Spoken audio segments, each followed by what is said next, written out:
ಮುತ್ತರಾಗವರನಯ್ಯ ಸನ್ಯಾಸ ಸ್ವೀಕರಿಸಿದವರೆಲ್ಲ ಶಂಕರಾಚಾರ್ಯರಾಗೋರಿನಯ್ಯ,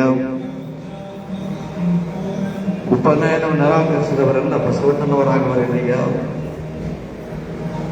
ಶಾಸನ ಉಲ್ಲಂಘಿಸಿದವರೆಲ್ಲ ಗಾಂಧೀಜಿಯವರಾಗುವರೇನಯ್ಯ, ಅಧಿಕಾರವನ್ನು ನಿರಾಕರಿಸಿದವರೆಲ್ಲ ತನಿಯ ಶಿವಲಿಂಗನಾಗುವರೇನಯ್ಯ, ದಿಗಂಬರತ್ವ ಪಡೆದವರೆಲ್ಲ ಸದ್ಗುರು ವಿಶ್ವಾರಾಧನ ಸ್ವತಂತ್ರ ಸಿದ್ದೇಶ್ವರ, ನಿನ್ನ ಹೆಸರುಗಳೆಲ್ಲ ನೀರಾಗುವರೇನಯ್ಯ. ವಿಶ್ವಾರಾಧರು ಮನುಕುಲದ ಉದ್ಧಾರಕರು, ಜಾತಿ ಮತ ಪಂಥ ಪಂಗಡಗಳಲ್ಲದೆ ಮಾನವ ಸಮಾಜವನ್ನು ಏಕಮುಖವಾಗಿ ಕಳೆದುಕೊಂಡು ಹೋಗುವಂಥ ತತ್ವಜ್ಞಾನಿಗಳು. ದೇಹ ಶಾಶ್ವತವಾದಂಥದ್ದಲ್ಲ, ಆತ್ಮದ ಅನುಭವ ಶಾಶ್ವತ ಅನ್ನುವಂತಹ ಉದಾತ್ತ ತತ್ವವನ್ನು ನಿಂತವರು ವಿಶ್ವಾರಾಧರು. ಆ ಪುಣ್ಯಾತ್ಮನ ಪರಿಮಿತಿಯಲ್ಲಿ ಇವತ್ತು ಲಕ್ಷ ಲಕ್ಷ ಜನ ವಿಶ್ವಾರಾಧರ ಕ್ಷೇತ್ರಕ್ಕೆ ದರ್ಶನಾರ್ಥಿಯಾಗಿ ಬಂದು ತಮ್ಮ ಹರಕೆ ಹಂಬಲವನ್ನು ತೀರಿಸಿಕೊಂಡು ಹೋಗತಕ್ಕಂಥದ್ದು ವಾಡಿಕೆ. ಆ ಪರಂಪರೆಯಲ್ಲಿ ಇವತ್ತು ನಮ್ಮ ಮುರುಗುಳದ ದೇಸಾಯಿ ಕುಟುಂಬದವ್ರನ್ನು ಕೂಡ ಬಂದು ಗುರುವಿನ ಪಾದಪೂಜೆಯ ಸಂಕಲ್ಪವನ್ನು ಬಿಡಿಸಿ ತುಲಾಭಾರ ಸೇವೆಯನ್ನು ಕೈಗೊಂಡಂಥವರಾಗಿದ್ದಾರೆ. ಇದು ಪ್ರಾಚೀನ ಕಾಲದಿಂದಲೂ ಕೂಡ ನಮ್ಮ ಮನೆಯಲ್ಲಿ ಏನಾದರೂ ಒಳ್ಳೆಯ ಕಾರ್ಯಗಳಾಗಲಿ, ಶುಭ ಕಾರ್ಯಗಳಾಗಲಿ, ಗೃಹ ಪ್ರವೇಶ ಅನ್ರಿ, ತೊಟ್ಟಿಲು ಸಮಾರಂಭ ಅನ್ರಿ, ಮದುವೆ ಸಮಾರಂಭ ಅನ್ರಿ, ಏನಾದರೂ ಮಂಗಲ ಕಾರ್ಯಕ್ರಮಗಳಿದ್ದರೆ ಗುರುಗಳನ್ನು ಕರೆಸಿಕೊಳ್ಳಬೇಕು ಮತ್ತು ಅವರಿಗೆ ಉಚಿತವಾದಂತಹ ನಾವು ಕಾಣಿಕೆಗಳನ್ನು ಕೊಟ್ಟು ನಮ್ಮ ಭಕ್ತಿಯ ಸಮರ್ಪಣೆಯನ್ನು ಮಾಡಬೇಕೆನ್ನುವಂತಹ ವಿಚಾರವನ್ನು ಸುಮಾರು ಮೊದಲಿಂದಲೂ ಕೂಡ ಬಂದಂಥದ್ದಾಗಿದೆ. ಅಂಥ ಒಂದು ವಿಚಾರದಲ್ಲಿ ಇದು ತುಲಾಭಾರದ ಅರ್ಥ ಏನಂತ ಕೇಳಿದ್ರೆ, ತುಲಾಭಾರ, ತುಲಾ ತಿಳ್ಕೊಂಡಂದ್ರೆ ತಕ್ಕಡಿ, ತಕ್ಕಡಿಯಲ್ಲಿ ಅಂದರೆ ಗುರುನಾಥನನ್ನ ನಮ್ಮ ಭಕ್ತಿಯೊಂದಿಗೆ ಆತನನ್ನು ತೂಗಿದವು ಎನ್ನುತಕ್ಕಂಥ ಒಂದು ಹರ್ಷ ಹಂಬಲ ಇವತ್ತು ಅವ್ರದ್ದು ಪೂರ್ಣ ಆಯಿತು. ವಿಶ್ವಾರಾಧ್ಯರ ಜನ್ಮಕ್ಷೇತ್ರ ಗಮಾರದ ಆಸುಪಾಸಿನಲ್ಲಿರುವಂತಹ ಮಡುಗಳು ಭವಿಷ್ಯ ಮಾಡಿ ನನ್ನ ಆಧ್ಯಾತ್ಮಕ್ಕೆ ಇಂಪು ಕೊಟ್ಟು ಬೆಳವಣಿಗೆ ಕಾರಣ ಆದಂಥ ಕೆಲವು ಊರುಗಳಲ್ಲಿ ನಮ್ಮ ಮುಡುಗೋಳು ಕೂಡ ಒಂದು ಅಂತ ನನಗನ್ನಿಸ್ತದೆ. ಅದೇ ವಾಡಿಕೆ ನಮ್ಮ ಮಠದಲ್ಲಿ ಪರಂಪರೆಯಲ್ಲಿ ಉಳಿಸ್ಕೊಂಡು ಬಂದು ಇವತ್ತು ವಿಶ್ವಾರಾಧ್ಯರ ಪರಂಪರಾ ಪಾದಯಾತ್ರೆ ಅಂತ ತಿಳ್ಕೊಂಡು ಗಮಾರದಿಂದ ಹೊರಟು ಅಬ್ಬೆ ತುಮಕೂರು ಕ್ಷೇತ್ರಕ್ಕೆ ಬಂದು ಮುಟ್ಟುವಂಥದ್ದಾಗ್ತದೆ. ಅಂದರೆ ಶ್ರಾವಣ ಮಾಸದ ಪ್ರಾರಂಭದ ಶುಭ ದಿನದಂದು. ಅದು ಈ ವರ್ಷ ಸ್ವಲ್ಪ ಒಂದು ತಿಂಗಳು ಮುಂದಕ್ಕೆ ಹೋಗ್ಯದ. ಆಗಸ್ಟ್ 12ನೇ ತಾರೀಕಿಗೆ ಆಗ್ತದೆ, ಅಂದ್ರೆ 10ನೇ ತಾರೀಕು ಅಲ್ಲಿಂದ ಬಿಡುವಂಥದ್ದಾಗ್ತದೆ. ಅಂಥ ಒಂದು ಸಂದರ್ಭದಲ್ಲಿ ಇವತ್ತು ಲಕ್ಷಾಂತರ ಜನ ಆ ಪಾದಯಾತ್ರೆಯಲ್ಲಿ ಪಾಲ್ಗೊಳ್ತಾರೆ ಅನ್ನತಕ್ಕಂಥ ವಿಚಾರ ನಿಮಗೆಲ್ಲರಿಗೂ ಸಹಜವಾಗಿ ಗೊತ್ತಿದ್ದಂಥದ್ದು. ಘೋಷ ಮಾಡಿ ಧಾರ್ಮಿಕ ಪರಂಪರೆಯಲ್ಲಿ ಪ್ರತಿ ವರ್ಷಕ್ಕೊಮ್ಮೆ ನಡೆಯುವಂಥ ಪಾದಯಾತ್ರೆಯಲ್ಲಿ ಅದು ವಿಶ್ವರಾಧ್ಯ ಮುತ್ಯನ ಪರಂಪರಾ ಸಂಪ್ರದಾಯ ಪಾದಯಾತ್ರೆ ಭವಿಷ್ಯ ಮಾಡಿ ನಾವು ಬೇರೆ ಕಡೆ ಕಾಣ್ತೀವಿ ಗೊತ್ತಿಲ್ಲ ಅನ್ನುವಷ್ಟು ವೈಭವ ವಿರುದ್ಧವಾಗಿ ಅದು ನಡೆದುಕೊಂಡು ಬರುವಂಥದ್ದಾಗ್ತದೆ.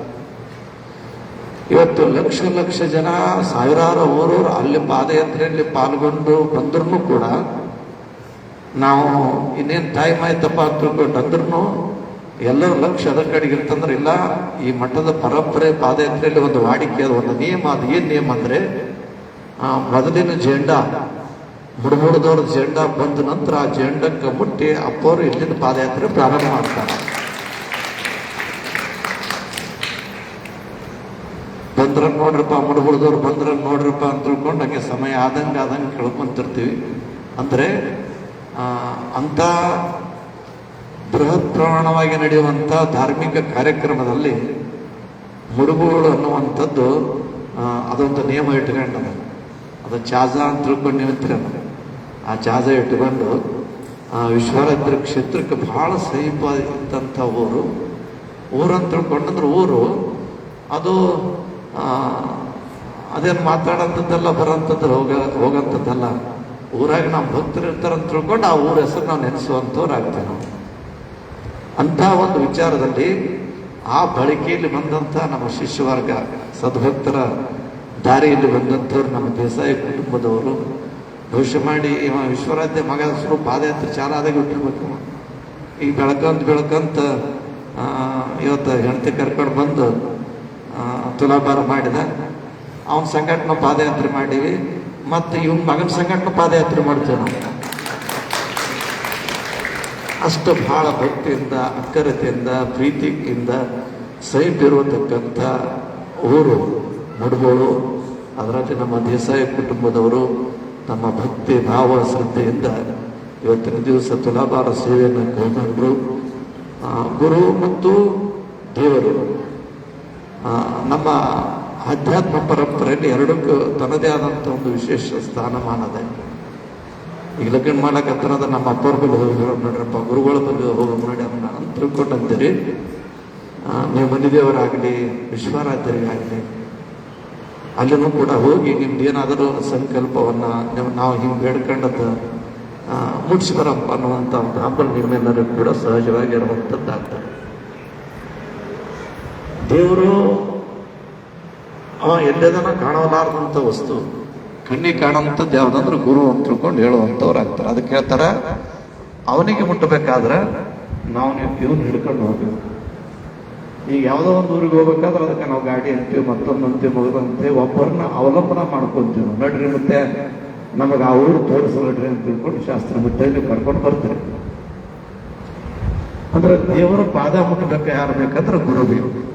ಅದಕ್ಕಾಗಿ ಹೇಳ್ತಾರೆ, ಮಡಿಕೆ ಮಾಡಡೆ ಮಣ್ಣೆ ಮೊದಲು, ತೊಡಿಗೆ ಮಾಡಡೆ ಹೊನ್ನೆ ಮೊದಲು, ಶಿವಪಥವನ್ನರಿವಡೆ ಗುರುಪಥವೇ ಮೊದಲು. ಯಾವುದಾದ್ರೂ ವಸ್ತು ಒಡೆಗಳು ಮಾಡಬೇಕಾದ್ರೆ ಅದಕ್ಕೆ ಮೂಲ ಬಂಗಾರ ಬೇಕಾಗ್ತದೆ.